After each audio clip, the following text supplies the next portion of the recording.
chart-topping career as an actor and a singer, Thalia is an international, I know, those uninformed say Thalia, but it's Thalia. Very good. Thalia, she's an international superstar, she is. Here's Thalia in action.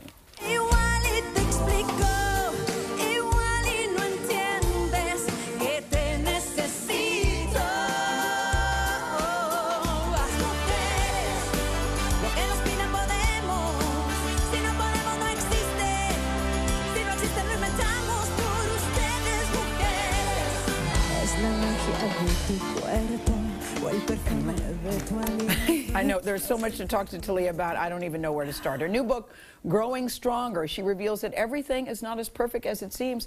She is absolutely drop-dead gorgeous, and you look at the picture of that girl and you go, boy, she must have had a great life, and she has. But it's also come with a lot of stuff. Lyme disease, you had trouble getting pregnant, your sisters were kidnapped, you had instant fame, you had a breakdown, you've had a lot going on in your life. A lot. We're going to try to touch on as much as we can, but this is what's funny about Thalia. Before she came in, I could hear you in the back going, I need to get a picture with Elmo. I need that. My daughter is such a big fan. That would be Sabrina. And I'm a bigger fan. I mean, I adore Elmo. I know, I can hear you going, no, no, no, really, I have got to get a picture with Elmo because you know that that would make Sabrina happy. How old is she now? She's 4. She's and 4 my years baby boy old. is 4 months old. I know, so you have a new baby. Yes, he's so cute. I'm so in love with him. You know, with her, it's such a passionate love, and I adore her, and I have a good time with her. I play with her, but with him, it's like in love. It's like I'm in love with this man. He's so and you know what happens? This is what happens. Mine are now 24 and 25, and every stage, I promise you, and I know you already know this, gets better and better and better. Right? Do you have a special song that you sing? All parents make up a song. Do you have a special song that you sing to them? I wrote a song for my daughter when she was born. And but to my boy, I have to write one. I have to write one. I just sing like things that I just invent at the moment, and he happens to have fun when I will come up with sing things to him. But let's backtrack a little bit about Thalia's story. Number one, the title of the book, Growing Stronger, is so appropriate for what you've been through in your life. Let's start with it. Your life really began with a love affair with your dad. They always say little girls love their daddies, and that was certainly true in your case. And your dad became very ill, and you go to see him, and you give him a kiss, and shortly after the kiss he dies. And so as a little child you thought, my kiss kill him of someone that I love killed him, and you didn't speak. What was your brain? How old were you? I was turning 6 years old, and then I went to the hospital. My mother said he's very, you know, he's a little sick. Kiss him, he's gonna feel better. I kissed him, and he died. Yeah, he died. So and your 6-year-old brain processes that I just shut down. So how did you decide I'm not going to speak? I just needed to process the whole thing: the pain, the sorrow, the emptiness, I did it, the guiltiness of a little 6-year-old girl. So it was a big issue. My mother took me to a lot of doctors, and you know, they show you she can speak. They said she can speak, and she will speak when she's ready. When she's ready. But the death of your father really turned into a whole new career for your mom. Exactly. Because your mom sort of took your career and ran with it. And you became a huge, huge, huge star in Mexico. You have international superstar status. And I credit a lot of your mother just sort of navigating that for you. And it also changed the nature of your relationship with your mom. Definitely. I mean, it's tough to talk about my mother. She just passed away. Yeah, and I know. It's very painful because she was like that, you know, that gladiator for me, you know, in all the meanings.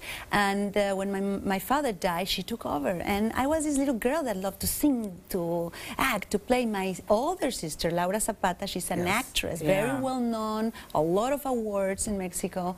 And so I used to behave in order to be allowed to go to see her on plays, and you know, and I think because of that, that was the door. My sister was the door, and then we went into that crazy world, this crazy world. Yeah, it is a crazy world, but then you end up an amazing one. An amazing one. You end up superstar. You're in the United States. You've had your relationship with the rebel is over because he has passed away, but that relationship was sort of rocky. He was not for you. Yes, according to the book. Exactly. Just my interpretation, not for you. Very clear interpretation. Yeah, I thought so too, not for you. But you come to the United States, you're very good friends with Gloria and Emilio Estefan. And Emilio says, I've got the guy for you. You're a queen, he's a king, the two of you should meet, and that man is Tommy Mottola.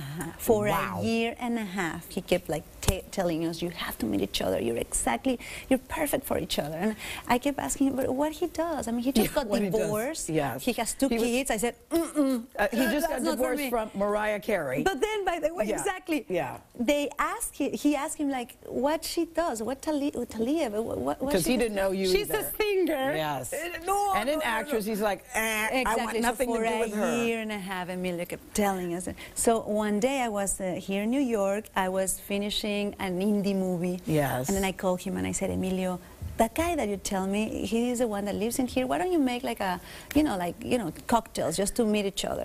I don't want to get stuck in a restaurant with him if I don't like him. Let's do something quick. But you meet and you guys click. We fall in love. And I think you bring out a whole nother side of Tommy Mottola, because Tommy Mottola is known to be tough. Forget about it. Yeah, that's right. He's known to be tough, but you bring out something in Tommy Mottola. The best of him. That's it. Tommy Mottola was a head of Sony, big muckety mug. Michael Jackson's at your wedding, Bruce Springsteen's at your wedding, Jennifer Lopez. I mean, it was a huge, huge, huge affair. I think a good man, a great man, needs a great woman. Yes, you know, I agree. What happens is, like with me, he is this magnificent, supportive person. Yeah. He's somebody that loves me the way I am, with makeup, with no makeup, with like an ogre, because sometimes I turn like an ogre. Thalia, please. I'm thinking without makeup, you look pretty damn good. I'm thinking without makeup. And it's not about looks. It really isn't about looks between you and Tommy Mottola, but there was a lot of skepticism. I remember when you got married, oh, God, you know, he just divorced Mariah Carey, and now he's marrying her, and she's this and this and that. He's a lot older than her. But that did not concern you. Did not concern me at all about the age, because, okay, my father was 20 years more than my mother. Every one of my 4 sisters married a guy 20 years more than themselves. Wow. So it runs in the family. To me, it was normal. I saw that normal in my family, and it's how much older is Tommy than guy. you? How much older? 20 in cash. 20 in cash. But okay. let me just tell you that it's about like your soulmate. It's about what you find in that person, that commitment, that thing that you can just jump and you know he's gonna catch you. You know somebody's there for you no matter what. But you know what? He feels that way about you.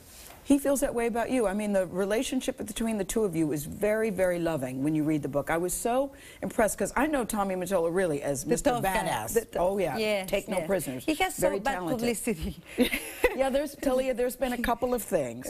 But you and Tommy get married, and then you're very well known and very wealthy, and it leads, you believe, to the kidnapping of your 2 sisters in Mexico. And for a long time, you blamed yourself because they were held for how many days? 20-something days. They released one sister, and then only so she could tell about all the bad things that had been happening. Exactly. And you lived with that guilt for a very, very long time. For a long time. I had to have therapy in order for me to just, like, you know, don't feel like choking every single day. Why did you feel guilty? Because I thought, you know, Thalia, the name, we want her money, we want Tommy Mottola's money, blah, blah, blah. And it was like something painful. And with a kidnapping, the kidnappers, they don't kidnap just the victims, the 2 persons, they kidnap the whole family. Because your feelings, your emotions, your anguish, you cannot breathe, you're dying with them. So it was a very tough and awful period of my life, and I had to bring it in this book, bring it up, because this book is about empowerment. No, you write very candidly about the things that have happened in your life, warts and all. You said there was a time when you weren't necessarily nice. You tell a great story about a guy who you had sort of dismissed him. One of the stories.